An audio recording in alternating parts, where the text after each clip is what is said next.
Welcome to day 1 of the letting go path. If you are here, it is because you are tired. You aren't just physically tired. You are soul tired. You've spent years, perhaps decades, carrying a weight that doesn't have a name. You feel it in your chest when you wake up. You feel it in your jaw when you're stressed. And you feel it in the back of your mind as a constant humming anxiety about the future or a heavy regret about the past. You've been told 1,000 times to just let it go. It's the most common piece of advice in the world, and yet it is the least explained.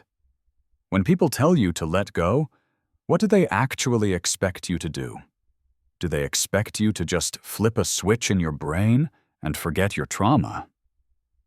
Do they expect you to stop caring about your bank account, your failing relationship, or your health?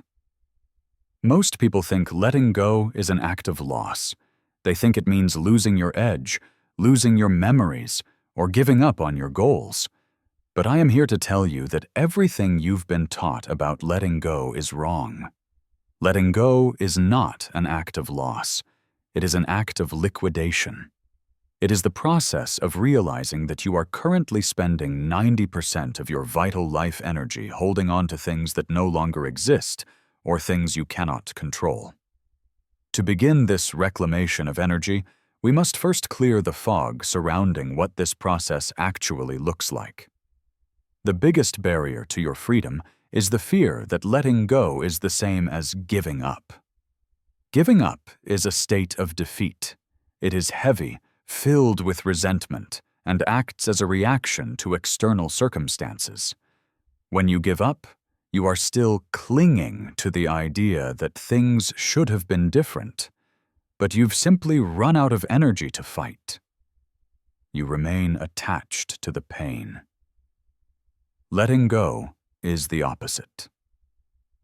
Letting go is the realization that the fight itself is the problem. Imagine you are holding a hot coal in your hand, intending to throw it at someone who hurt you. Giving up is deciding to keep holding the coal, but stopping the attempt to throw it. You still get burned. Letting go is realizing that the coal is the only thing causing the pain, and simply opening your hand. This transition from holding to releasing is the movement from resistance to presence. Understanding this transition requires us to look at why we get stuck in the first place. Why, despite all the books you've read and the therapy you've done, do you still feel like you're dragging a parachute behind you? The answer lies in resistance. At any given moment, life is happening. Thoughts are appearing, emotions are rising, and external events are unfolding. Most of us have an internal filter of resistance. When we notice a difficult emotion like anxiety, our immediate subconscious reaction is to push it away. We tighten our stomachs, shallow our breath, and start thinking about the anxiety to try to solve it. By resisting the feeling, you have actually trapped it inside your body. You have taken a fleeting energy, an emotion, and frozen it into a block. This is what I call emotional debt. Most adults are walking around with 30 years of accumulated emotional debt. You aren't reacting to what's happening today. You are reacting to the thousands of moments in your past where you refused to let a feeling pass through you. You are a dam that has been closed for decades, and the pressure behind the wall is what you call stress. Once we recognize that resistance is the dam creating the pressure, we can define our objective with surgical precision. In the letting go path system, we define letting go as the cessation of inner resistance to the present moment. When you let go, you aren't changing the world. You are changing your relationship to it. If you have a difficult boss, letting go doesn't mean you become a doormat. It means you release the inner demand that he be a different person. When you stop resisting the reality of who he is, you suddenly gain the clarity to either handle him effectively or leave the job. Resistance clouds the mind. Surrender clears it. However, if surrender is so clearly beneficial, we must ask ourselves a difficult question. Why do we fight so hard to stay in the cloud? There is a deeper, quieter reason why you haven't let go yet. We are addicted to our suffering because our suffering gives us an identity. Think about it. Who would you be if you weren't the one who was betrayed? Who would you be if you weren't the struggling entrepreneur or the person with the difficult childhood? The ego, the part of you that says I, thrives on conflict. It loves a story, and a story requires a problem. If you let go of the problem, the story ends. And if the story ends, the you that you've spent years building feels like it might die. This is why letting go feels like a mini-death. It is the death of a false version of yourself.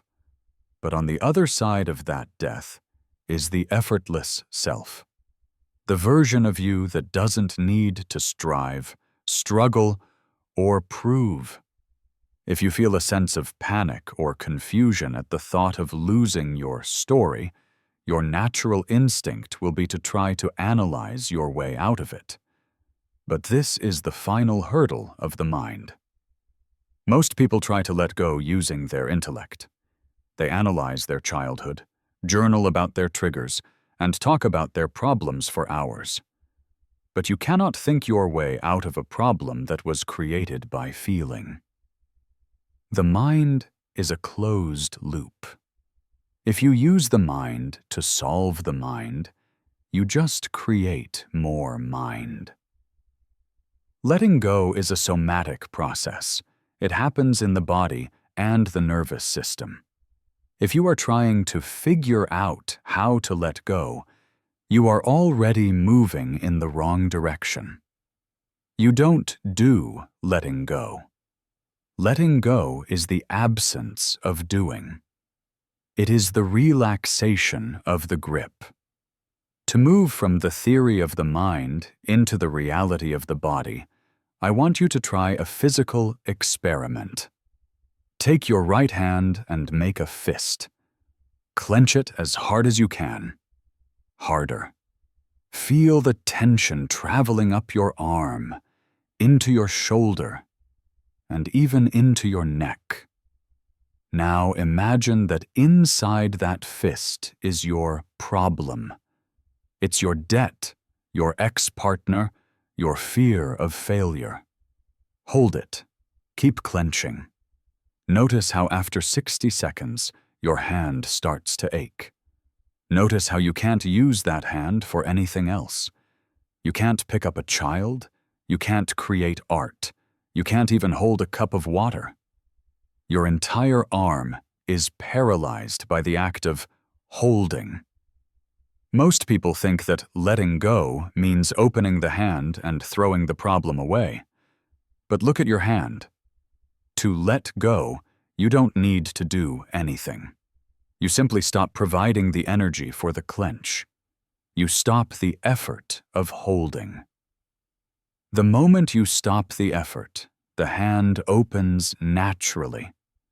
The problem is still there, sitting on your palm, but it no longer has power over your nervous system. You are free to move your arm. You are free to walk away. Tomorrow, on day 2, we are going to look at the science of clinging. We will explore why your brain is actually biologically programmed to stay in pain, and how we can override that programming. For today, just remember, you aren't holding on to your problems. You are holding on to the tension regarding your problems. Stop the clench. The rest will follow. wishing you love and peace.